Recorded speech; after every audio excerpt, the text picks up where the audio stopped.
Praise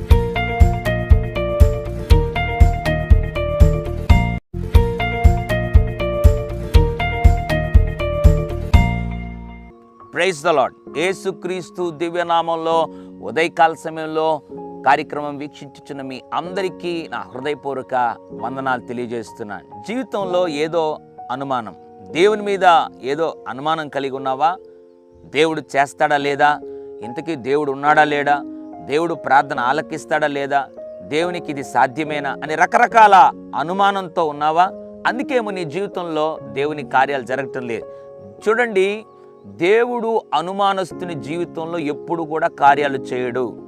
దేవుడు కార్యాలు చేయాలి అని అంటే వాని జీవితంలో బలమైన నమ్మకం, విశ్వాసం ఉండాలి.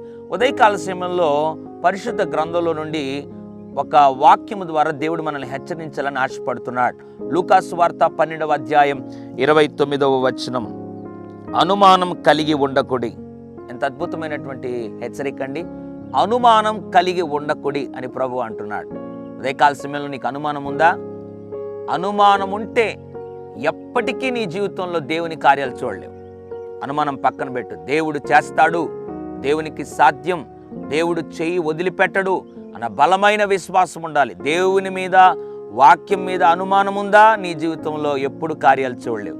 కాబట్టి ఉదయకాల సమయంలో అటువంటి లక్షణం నీలో ఉన్నట్లయితే అనుమానము విడిచిపెట్టి దేవుని సన్నిధిలో పశ్చాత్తాపం చెంది, ప్రభు ఇంక మీదట నేను అనుమానించిన నన్ను క్షమించు, నిండైన నమ్మకం, విశ్వాసం నీ మీద నాకు ఈ ప్రభు అని ప్రార్థించి దేవుడు తప్పకుండా నిన్ను క్షమించి నీకు బలమైనటువంటి విశ్వాసం, నమ్మకం ఆయన మీద ఉంచే కృప దయచేస్తాడు. తద్వారా నీ కుటుంబంలో, వ్యాపారంలో, పరిచర్యలో, వ్యవసాయంలో, నువ్వు పనిచేస్తున్న స్థలంలో ఏ కార్యం నువ్వు ఆశపడుతున్నావో అది తప్పనిసరిగా దేవుడు నీ జీవితంలో చేస్తాడు. అటు కృప దేవుడు మనందరికీ అనుగ్రహించి మన జీవితంలో ఉండేటువంటి అనుమానమును ఆయన తొలగించునుగాక. పరిశుద్ధుడా, ప్రేమగల తండ్రి, నీకు వందనాలు.